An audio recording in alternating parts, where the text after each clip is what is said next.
Going Eastbayanglers out here today. We're talking bass fishing. No, we're talking fishing all the time.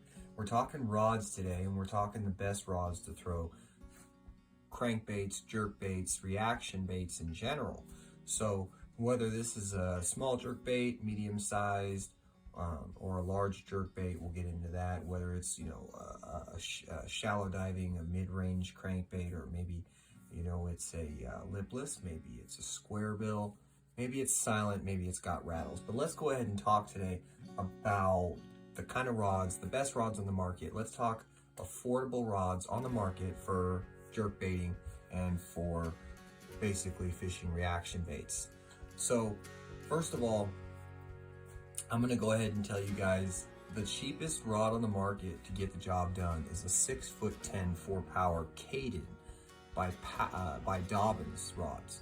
That's going to be your cheapest, jerk bait, reaction bait rod. It's quality, it's affordable, it's going to get the job done. That's what I would recommend to a lot of you that are starting out, a lot of you that maybe like to have a lot of different jerk bait rods on the boat, a lot of different baits on, ready to go. The Caden's affordable and it gets the job done. So that's why I like it. Let's talk, well, it's a 6'10", it's a 4-power. What does it throw good? It's gonna throw the 3/8 and the 1/2 ounce really well. It's gonna throw those two really well. 1/4 ounce, it'll still throw it, but it's not as good at throwing that 1/4 ounce size. Now, let's talk another rod that I really like. Let's talk about the Dobbins 684. This is a Champion Extreme XP rod. This one's going to be twice the price of the Caden, a little extra, but I'm going to tell you guys it's worth it. I like the 684 a lot better than the 610. Just my general opinion is the shorter the rod, the more I can work that bait, the easier it is to kind of work that bait, especially, if you're on the bank, if you're in certain situations where, you don't want that rod tip to hit anything. It just seems like the shorter rod is extremely effective. So I've actually noticed that using 7'2" and 7-foot rods for jerk baiting, my catch rate goes down a lot. You're not able to work that rod the same way you're able to work a lighter, shorter rod. Let's talk about, what I like to throw on that 684. It's the same type of thing we were just talking about. I like to throw 3/8. I like to throw 1/2 ounce baits on that rod. Now let's say, you're trying to throw lighter baits. You need to go with a 3-power rod, and they sell a lot of 6'10" 3-power rods. One of my favorite is by Megabass, the P5 Destroyer. That rod, bit expensive, but man, I think it's the best, if not, top 2 rods on the market for throwing 1/4 ounce all the way to a 5/8 ounce. It's got a very broad range, but more so, I use that rod for 1/4 ounce, 3/16 ounce, and 3/8 ounce.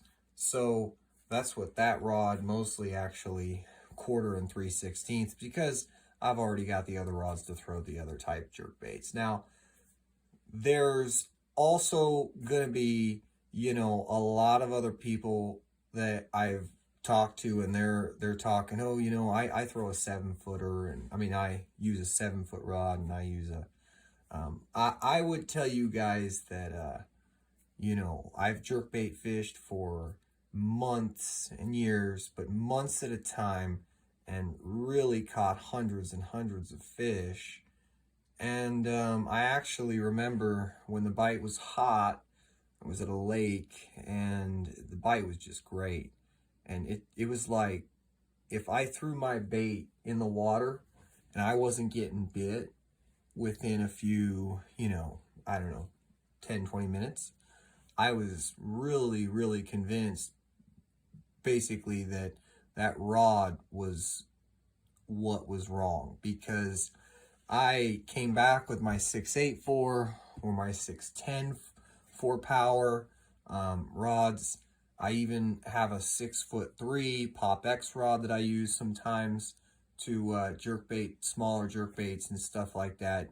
So, you know, what I noticed is the catch rate, I mean, the amount of fish that I was catching would drop dramatically. So the right rod allows you to, the rod is a tool, the right tool, you're going to be able to use it the right way. And I can't stress it enough. I mean, there is a feel you will develop when you're working a jerkbait rod, and it's a lot harder to jerk around. Especially, I can get really aggressive with my jerkbaits, and the bigger the rod, the bigger the blank, the heavier, it's a problem. So these are the rods in the market right now. We gave you a base model, a very affordable rod. We gave you a mid-range model. We gave you a high-end model rod. Those are the best on the market for the prices and the price points. Now, like I said, there are some people that they will throw, try to get away with not buying a rod and going with a 705 or a 704, or just going with some really interesting choices. I would say that you really have to remember that the jerkbait is designed to work a certain way with a particular rod. It's not going to work the same way with any rod, because every rod's different. And there definitely is some stuff that I've learned, and that's that the right rod and the right gear ratio are absolutely more important than almost anything, really. More important than anything. I mean, 6'1" in the winter, 6'3", 6'4" in the spring, summer, and you can get away with 6'1" in the fall, but you could also stick with that 6'3", 6'4", 6'1".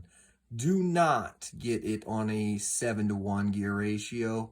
Do not put it on a 5'6" or a 5'4" or a 5'1".